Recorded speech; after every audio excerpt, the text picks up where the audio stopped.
Teresa D'Avanzo, una situazione che comunque continua a essere assolutamente precaria, perché quello che diceva Boronna è vero, c'era un debito pubblico minore, c'era una disoccupazione minore, però il fatto che fosse minore era semplicemente in spinta, perché comunque quello che stava accadendo 2 anni fa ha aiutato sicuramente anche quello che sta accadendo oggi. Diciamo che non siamo stati capaci, il governo non è stato capace in questi 2 anni di metterci un freno. Ma parliamo di isteria del mercato, non parliamo di economia vera, parliamo di quello che poi è stata la bolla anche che ha portato all'attuale situazione. Il mercato non è che ti dia l'immagine di un'economia reale, ti dà l'immagine di un gruppo di potere, come è stato detto, che gestisce bene o male, con un sistema ben organizzato, ben oliato, dove se conti qualcosa riesci a difendere il tuo paese, se non conti niente, come non conta niente l'Italia in Europa in questo momento, non difenderai mai il tuo paese, sarai sempre in mano ad altri. Abbiamo dato la nostra sovranità in mano alla Germania, questo è un dato di fatto, se leggiamo i giornali ne parlano tutti, è chiarissimo. Siamo in una situazione naturalmente in cui non possiamo tirarci indietro e in fondo il discorso che ha fatto Letta è il discorso di quello che dice non ci posso fare niente, mi tirano da una parte, mi tirano dall'altra, sono fra l'incudine e il martello, se sopravvivo è già qualcosa. Infatti questo che è il governo del Presidente, perché il Presidente della Repubblica Italiana, che rispetto assolutamente da un punto di vista umano, ma non da un punto di vista politico, ha dettato tutta la politica di questi ultimi anni e ha fatto quello che praticamente in questo momento gli analisti dicono siamo in una Italia che di fatto ha un regime presidenziale. Regime perché non è una scelta. Se io fossi in Francia e avessi deciso qual è il capo del mio paese, sarebbe stata una scelta. Io sono in Italia e sono in un regime, mancanza di democrazia completa, in cui un personaggio che non ho votato, che è stato deciso dal Parlamento, alla soglia dei 100 anni decide, si muove, secondo nei limiti sempre borderline che la Costituzione, o meglio che l'interpretazione costituzionale gli permette, di mettere a capo un personaggio che non è in grado in questo momento di gestire in realtà la situazione e si sta barcamenando. Perché non è vero che non viene fatto niente da Letta. Letta non è in grado di fare niente, questo governo non sarà mai in grado di fare niente perché non ha in mano la situazione. Sarebbe come dessi il mio portafoglio in mano ad altri e poi decidessi io cosa fare della mia vita se sei preso in questa condizione. Allora, ha imparato molto bene Letta da Berlusconi e dai personaggi precedenti, cioè la politica delle dichiarazioni. Parlavamo di cuneo fiscale, è stata una politica di dichiarazioni di abbassamento del cuneo fiscale. Poi mi pare di aver capito che ci sono 4 centesimi al giorno di sovvenzione per abbassare il cuneo fiscale.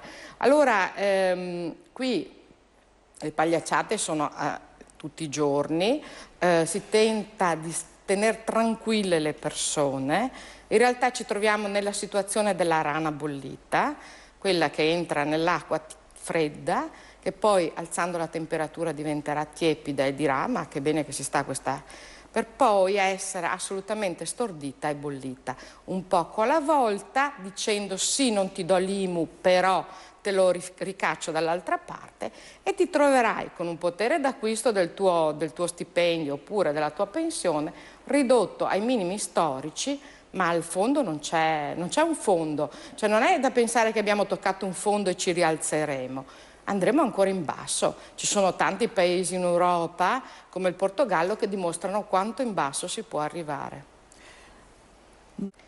Allora, io devo parlare per il Veneto, che è la realtà che conosco, ovviamente, e diciamo che alcune opere pubbliche fondamentali a livello idraulico furono eseguite probabilmente per l'ultima volta dagli austriaci. Da quegli austriaci. Sì, da quegli austriaci, al tempo degli austriaci in Veneto. Questo dà l'immagine di questa grossa truffa che fu l'Unità d'Italia, in particolare l'annessione del Veneto attraverso il pseudo plebiscito. In realtà i Savoia da quel momento distrussero tutto quello che era stato fatto, abbandonarono, devastarono, avevano i loro problemi economici. Sembra un discorso tanto a monte, ma porta dei danni a valle. Non si può certo imputare a nessuno la caduta dei massi o delle frane sulle Dolomiti, è chiaro. L'incuria però naturalmente ha delle radici profonde in un sistema mafioso, un sistema governato dalla malavita che ci porta a questo. Faccio riferimento ai discorsi che sono stati fatti fino adesso. Lavoro in sanità e conosco bene la situazione di cui abbiamo parlato dei ticket. Il caso vuole che lavori anche allo sportello, quindi io parlo quotidianamente con le persone. Lavoro a Padova, la migliore ULSS d'Italia. Ritengo che sia tale. Sono orgogliosa dell'azienda in cui lavoro, della professionalità, sono orgogliosa del Veneto e ne sono tantissimo orgogliosa in relazione al fatto che vengono da tutte le altre parti d'Italia a curarsi qui da noi. Quindi vuol dire che abbiamo l'eccellenza, ma se per fare i raggi, come ha detto giustamente il sindacalista, ci vogliono 46,15 euro, da chiunque, anche da chi viene fuori regione a farsi i raggi da noi, 10 euro di questi 46,15 sono stati imposti dallo Stato centrale a una regione virtuosa come quella veneta, che aveva i bilanci in ordine per andare a compensare i furti di alcune regioni che continuano a essere in mano ai ladri. I furti più grossi sono stati fatti in Lazio, in Campania e in Sicilia. Si scopre andando a scartabellare che pagavano due volte il materiale alle aziende, politici collusi con la mafia, l''ndrangheta, la camorra. Questa sanità è in mano alla malavita, non la sanità veneta, di cui io vado orgogliosa, ma la sanità di molte regioni d'Italia. Quando il leghista ancora mi fa il discorso dei costi standard e ha ragione, dico, ma smettiamo di parlarne dei costi standard. Sappiamo che a Roma governa la malavita. I costi standard non sono stati applicati e non verranno applicati mai. Come fai a fare la cresta sulla spesa pubblica, lanciando in alto la spesa pubblica per intascarti i soldi se fai i costi standard? Non lo puoi fare. Allora, siccome hai la maggioranza mafia, camorra, 'ndrangheta, malavita, malaffare, malapolitica in Parlamento, questo grazie anche ai partiti che hanno deciso che non si scelga una persona seria e la si elegge, no, bisogna mettere una crocetta su un simbolo. Bene, e loro scelgono chi? E hanno mandato avanti chi? I Lazzaroni. Allora, signore che vai purtroppo, e io ti sono vicino, col cuore e con la mente, nelle immondizie a Roma, purtroppo, potresti essere costretto a prendere la frutta, verdura o gli scarti, sappi che i soldi della tua pensione se li sono intascati in questa maniera qua, in queste ed altre, perché poi certi buchi vanno coperti. Allora io che lavoro nella miglior sanità d'Italia, dove corrono tutti a operarsi, a curarsi, e io ne ho tanto piacere, perché io non penso che siccome sono veneta io devo star bene e gli altri perché sono nati in un'altra regione e sono nei guai non debbano star bene. Vi dico che quando un signore che viene da altra regione viene da me allo sportello mi dice: ma come? Io nella mia regione per una cosa del genere spendo meno, pago meno. E io devo rispondere la verità. Signore, lei è venuto qui dove si pagano i debiti d'Italia.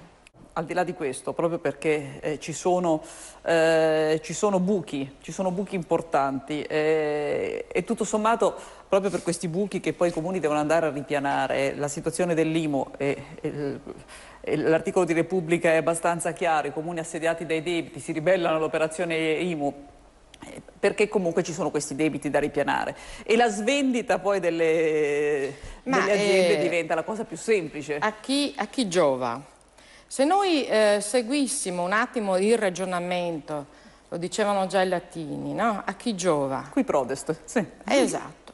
Cominciamo col dire che qui facciamo, casualmente siamo tutti del Veneto, ci troviamo in una regione che ha un disavanzo tra ciò che dà allo Stato italiano in termini di tasse e ciò che riceve in termini di servizi e pagamento dei servizi a vantaggio dell'Italia, ok? Cioè vengono donati in esubero così tra quello che diamo e quello che riceviamo 4.000 euro a persona che non tornano indietro in servizi.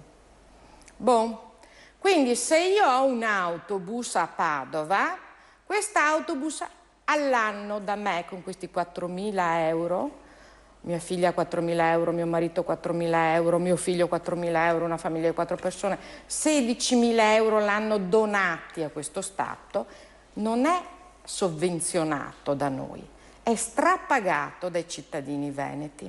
Questo succede anche in altre regioni.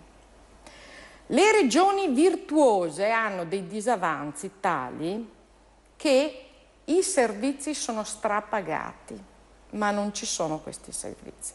Direttamente dal Consiglio Comunale di Padova mi è arrivato gentilmente, grazie a un consigliere, qualche informazione circa quello che sta accadendo a Padova. Indipendenza Veneta denuncia la situazione grave di Padova, della scelta di Zanonato e del suo sindaco ombra Ivo Rossi di cedere il 60% di APS, trasporti, del valore di circa 25 milioni di euro dei padovani. Cosa hanno pensato queste menti superiori? Bene, la favoletta del cediamo, perché bisogna cedere, a società che poi garantiranno l'occupazione, eccetera. Hanno già fatto questo giochetto con ERA, i servizi ERA. Natiritera, c'era Acegas prima, eccetera.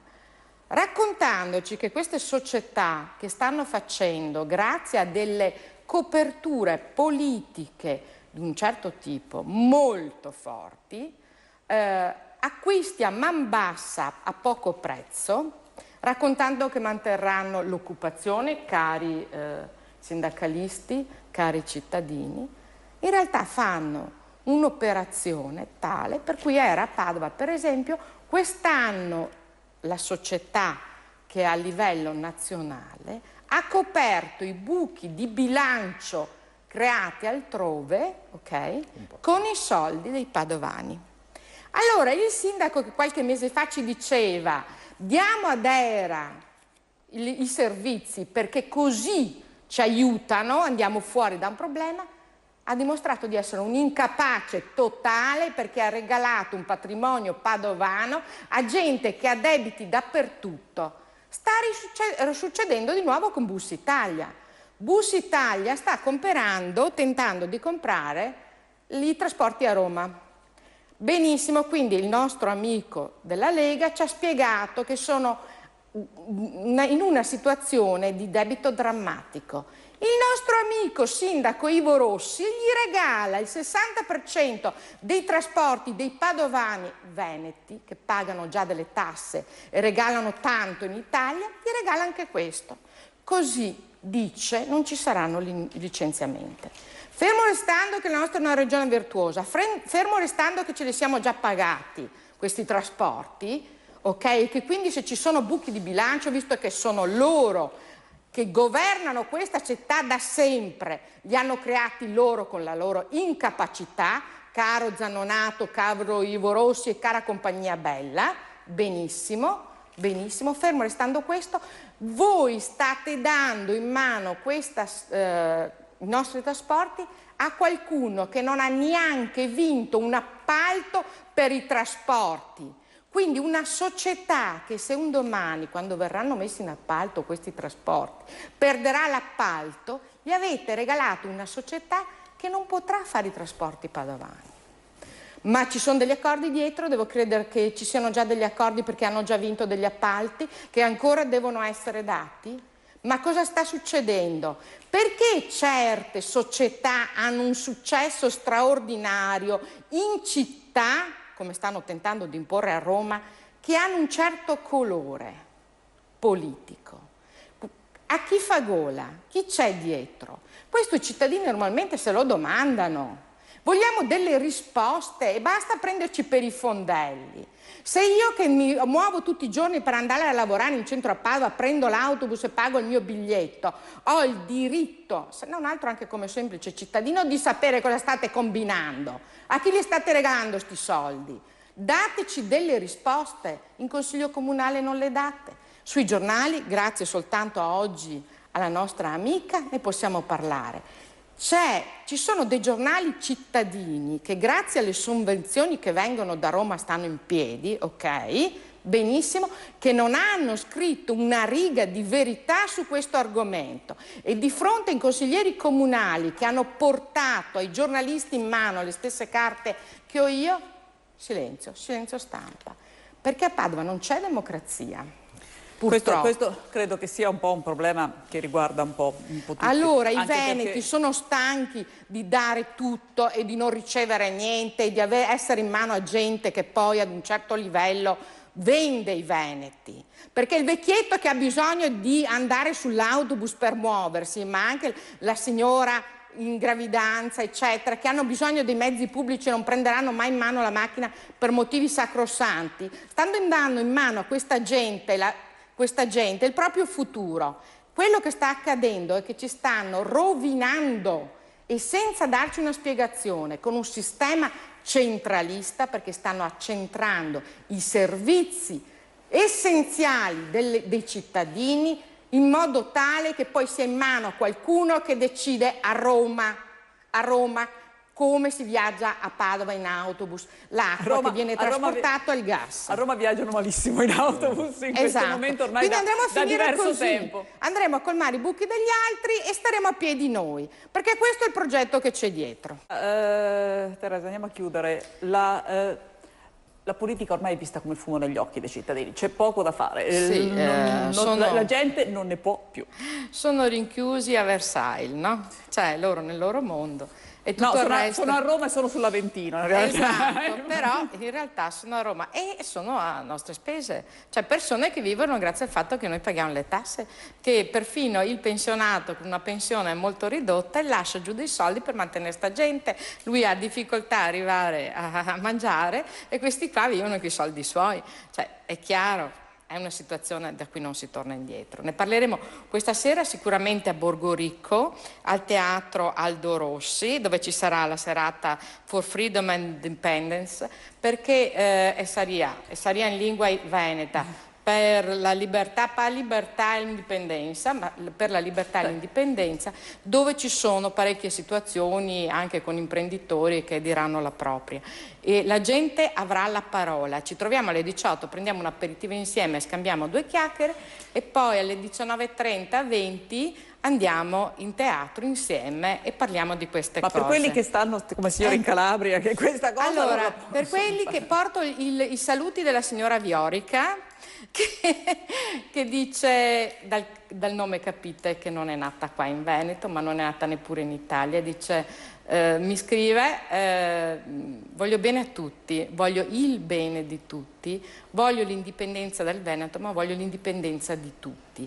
L'unico modo per abbattere questo sistema, dice anche la signora Viorica che vive qua da tanti anni, è cambiare completamente tutto e riprenderci in mano tutti il nostro territorio. Anche il signore della Calabria, se avesse una catena di comando corto e potesse mandare fuori dai piedi quelli che scorazzano con le auto blu a spese sue, non avrebbe più i gravi problemi che abbiamo. Quindi seguiteci tutti verso questa strada. Noi vogliamo il bene di tutta la penisola, il bene e il male di nessuno. Non parleremo mai male di qualcuno, dei cittadini non parliamo male delle istituzioni, o meglio di chi è all'interno delle istituzioni, e non andrà via, resterà lì.